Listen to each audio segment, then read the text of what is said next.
Good afternoon and welcome to News24's broadcast from Parktown in Johannesburg.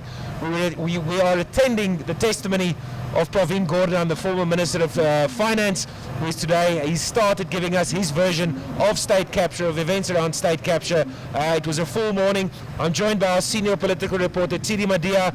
Tshidi, good afternoon. You're on the balcony outside of this Zondo Commission's hall where we're listening to former Minister of Finance, Pravin Gordhan. First, give us your impressions of the morning. What struck you from the morning's testimony? What can you tell our viewers and readers of what's important? What should they know?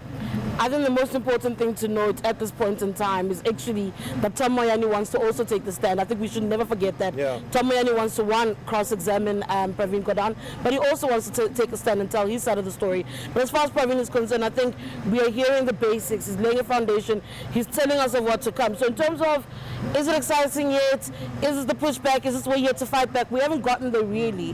We are now understanding bits and bits about, what the ANC's role is meant to be, or what the ANC kind of understood about state capture, what his job was meant to be, and also we got a brief history of his role in the struggle. Who is Pravin Gordhan and how did he become a member of cabinet? So that was the morning, was basics, the foundation phase really. But there was a lot of tension while we waited for Minister Gordhan to appear. Of course, he's currently the Minister of Public Enterprises. He's attempting to clean up many of our big state-owned enterprises who have been ravaged by state capture.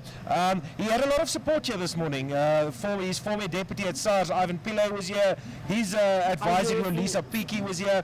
Kenneth Brown from Treasury, Lungisa Fuzile, former Director General. So there's a lot of support for Pravin Gordhan here at the Commission today. Oh, absolutely. I looked around the room. We kept looking around the room. Even Baba Hogan, who just testified a few days ago last week, was also in the room. There's a lot of support. I think there's a lot of interest in what Pravin Gordhan had to say. As a country, I know even as journalists, we waited for a really long time. We wanted to hear what is it that this minister is going to say. You've got the one groupings where people say, this is Mr. Clean guy, Mr. Clean Up guy, and they want to know what he had to fight, really, They say he's a difficult man. He spoke about how being a finance minister is being the no guy, So people wanted to know what he was seeing. Exactly, he's a Scrooge. And so you also have, and today's, I think it's the first time we've had this really, a large contingent of people protesting outside the commission. We don't often have that. So he's drawn supporters and critics who are, some are outside, some are inside. I saw a few BLF members making their way into the commission. They said quietly they behaved. I'm a little bit surprised. I kind of expected something. It's early days, I realize that, Let's talk about that quickly. There's a lot of criticism on Pravin Gordhan. Recently, a lot of criticism has been leveled against him, especially from the EFF. Outside, you're in Parktown, there's a crowd of about 200-300, I suppose, EFF supporters singing and dancing with placards saying Pravin must go. Why must Pravin go, Tshidi? Why is the EFF doing this? And do they have a case, do you think? I think the crowd is growing from just 200 and 300. I think it's growing somewhat. I think the EFF has been saying that they want him out the same way that Tantanane had to go.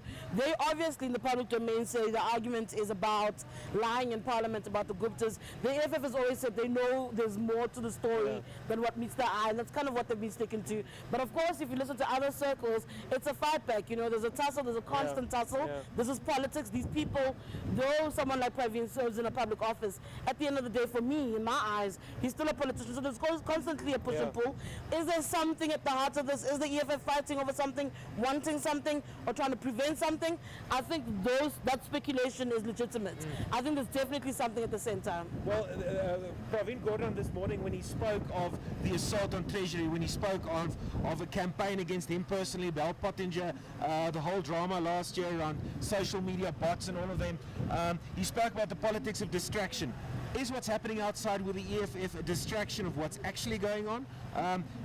Or are they really concerned about something? Because last year, when Gordhan was fired in March, they were some of the biggest supporters. I remember that very well. So why you know what? I don't know if I want to call the EFF a distraction from what's happening inside. I think that's a sideshow. I think we might even link it, if you want, to the elections in the greater sphere of things. I don't think it's managing to succeed. I think he's correct, though, that, when there's a project like state capture, you need to distract people. They must look somewhere else when there's a robbery while you do what you need to do. Yes. So I think, is VBS the question? I don't think it is. Question. I think there's a lot of other things that are going to be revealed as far as what the modus operandi is and what the tactic is as far as the EFF is concerned. But I don't believe that that show, whatever's happening outside, is big enough, is strong enough to distract all of us. I mean, we are still inside. At no point have you felt the need to go outside. I've not felt the need to go outside to see what's happening. I'm more interested in what Pravin has to explain to the country. Well, hopefully the news editor didn't listen to us saying we weren't interested in going outside. But let's quickly talk about Pravin Gordhan's testimony. He started out by giving details of his history as an activist, as an ANC member, as a member of Parliament, SARS commissioner, and then a Minister of Finance twice. Then he went to great detail explaining the role of Treasury, the role of the Minister of Finance. Why do you think, and it's, for us journalists waiting for the juice to come out of all the gossip around state capture and Zuma calling whomever, at whatever hour, Why is it so important in your mind, do you think, for Pravin Gordhan to be so meticulous and frankly boring in setting out his role, Treasury's role, the definition of state capture and his history? Why is it being done like I think this? it's a simple fact. In order to understand how great a transgression, how big a project state capture is, and how much of a threat it was to South Africa's democracy, you need to understand what the roles are meant to be, what the different roles are meant to be, how they're meant to be respected and how they were fiddled with. I think you will never understand just the extent of state capture if you don't understand what the role is. If you don't understand that Minister of Finance's job is to be the Scrooge, to guard. They're seen really as the prime ministers of the state. So in order to understand how critical that role is, and to understand what was happening when the different faces and people were being taken there, why Des van Rooyen was such a detriment to Project Democracy, to Project South Africa. So I think you need to understand the gravity of those roles in order to get there. So in that regard, I think he was absolutely boring, but I understood where he was coming from. For me, what was interesting, I don't know about you, was the ANC talk. I mean, the DCJ specifically was interested in the role of the ANC and what that meant, He asked Pravin a lot of questions. At some point, Pravin said to him, I do not speak for the ANC, And he also said the Deputy Chief Justice spoke about a ruling party, and then Pravin Gordhan corrected him and said, it's not a ruling party, it's a governing party. It's a governing party. Although some people would like to be known as rulers. But yes, I agree with you. I think it was fascinating because, Zizi Kodwa was sitting there as well. He's always and the ANC has been saying, it's not on trial. But it's very clear over the last couple of weeks, and specifically also from the DCJ's line of questioning, that he wants to hear more from the ANC. When did you know? What did you do to act? Absolutely. That was also very interesting. I just want to break this up into two parts very quickly for you.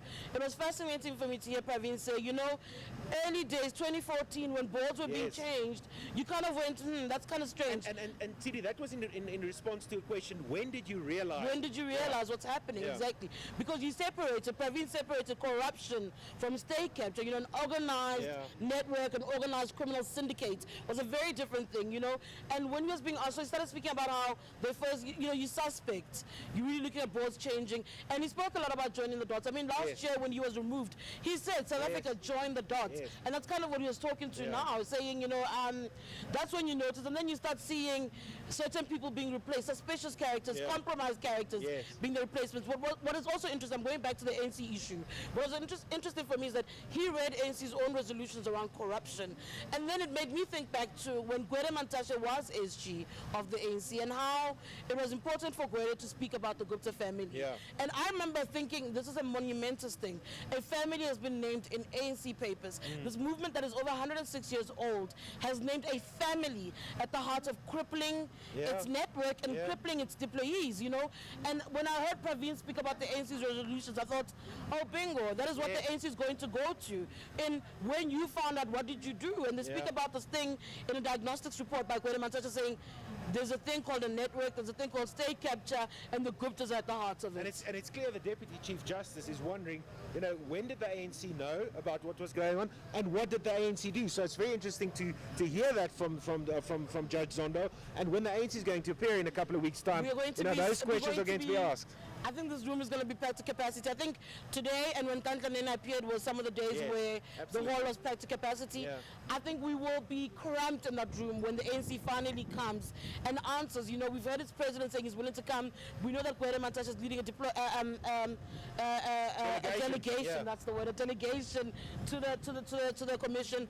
It'll be fascinating. I mean, people like Ace Makashula said, we've got many tales to tell. I'll go tell tales. Yeah. You know, we all want to know, because ANC also consistently says power lies, the center of power lies with the party and not the state. Yeah, so that's where supposedly instructions were coming from, you know, head of the ANC, Jacob Zuma. So it'll be fascinating to hear who knew what, when and how, you know. But even then with Pravin this afternoon, you know, and going forward, when he finally takes us into the actual fight back and when he decided to fight back, you know. And how did it work? So we can look forward to Minister Gordhan's testimony this afternoon. Before we get to the ANC, it won't be finished in one day. I think Tshidi, this might run into tomorrow. We haven't yet gotten to the nitty-gritty of his relationship with former President Jacob Zuma, and from his sworn statement we know that he's going to testify about how President Zuma called him on behalf of Dudumiyeni, how he could help SAA, various other instances of meddling from former President Zuma, also his relationship with the Guptas that is going to be discussed this afternoon. Follow News24 for updates throughout the course of the afternoon. Tshidi, thank you very much. Absolute pleasure.